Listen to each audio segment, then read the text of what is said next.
The hottest movie review on the internet today, the A-List Review.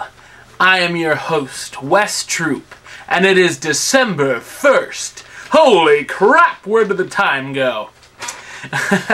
Now, for this month of December, every couple times a week, 2 or 3 times maybe, I will be reviewing a holiday movie, since it is December and all, with holiday classics presented by the A-List Review, of course, and Wes Troop, of course. Gotta put my name on everything, you know. That way they can't steal it, unless someone else named Wes Troop makes an A-List review. But I was here first, you bastard. Anyway, the first review I'm going to do for the holiday, I don't want to get sued by the Jews here. The holiday classics is Disney's A Christmas Carol, which came out last year in the theaters in 3D. It came out a couple weeks ago on DVD, so I'm gonna review it now. I picked it up from the Red Box. Get it while it's hot. That'd be a good slogan for the Red Box. Whatever. Alright, Disney's A Christmas Carol.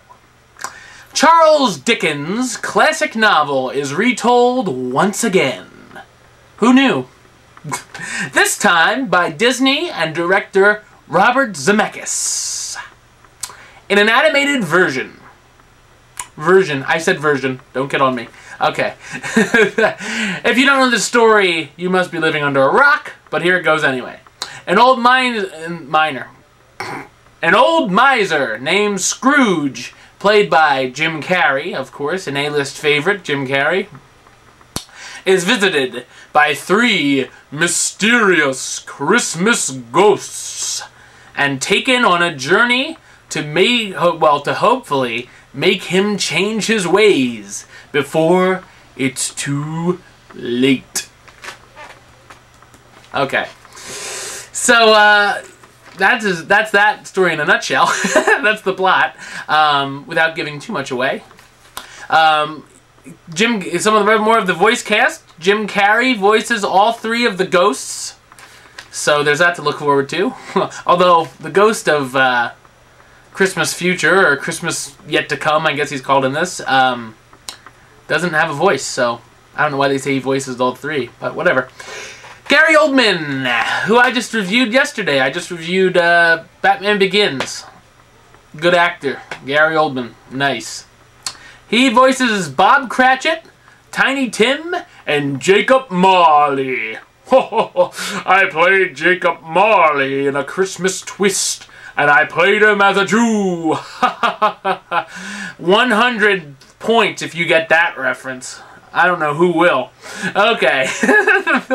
Colin Firth also is in it, and he plays Fred, Scrooge's nephew.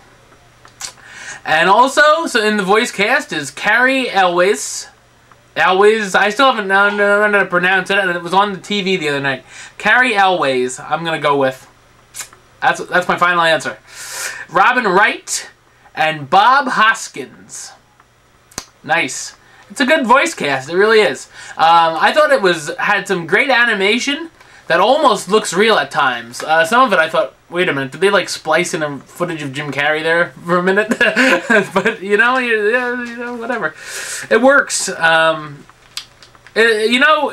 a family film, it may be a little dark and somewhat scary for that audience that, it's supposed to be for kids and whatnot and families, but it sort of fits with the story because, with ghosts and whatnot, it is a little scary. I just had a conversation. But way off topic, but I'm going to talk about it because I can, because it's my show, damn it. And that song, It's the Most Wonderful Time of the Year, when they sing about scary ghost stories, I'm like, that's what we do at the Christmas table. We tell all of our scary ghost stories. It's like, what the hell?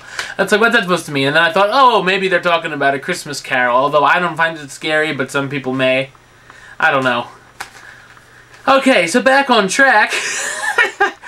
Scary ghost stories. Think of that next time you hear that song, Most Wonderful Time of the Year. You'll think of how you wasted your time watching this blog. Alright. when we get back to the story, you know, not much is added to this version, the retelling, but, you know, that may also be a good thing, because you really, if you add stuff to classic things, it may not be as good, or may not work out the same way as the classics did, you know. So, you be very wary on that stuff. I would have actually liked to seen Jim Carrey play Scrooge in person. Not just his voice, but in a live-action version. But, you know, this'll do, you know. Jim Carrey is still very good with his voice.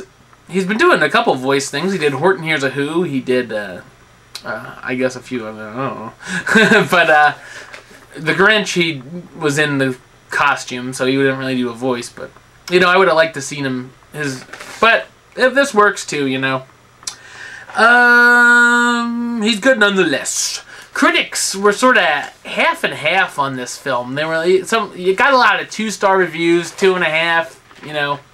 I'd say it's a little better than that, you know. It's just sort of tiring seeing how all the different versions of this film, you know. It's like, there was the Muppets, there was the, you know, Patrick Stewart version, there was this version, there was that version, but, you know, it's a classic story that's going to be retold. I'm sure in 10 years there'll be another version of this with God knows what, if it's animated, or it will be looking like real people. But who knows what they're going to do. You know, it's a classic, so it's going to be retold again and again. So, alright, therefore, the A-List gives the film Disney's A Christmas Carol the rating of Do It. You know, I'd suggest it. You know, if you're a fan of Jim Carrey, definitely check it out. That's mostly what I did. You know, if you're a fan of Disney films, you know, you want your kids to see it. Maybe this may be their first time learning the Christmas Carol story, so it won't be overdone to them. So that might be good. You know, it's cool to see the animation and whatnot. So, you know, I say check it out. It gets to Do It. So, till the next time, till the next review, till then, Troop out.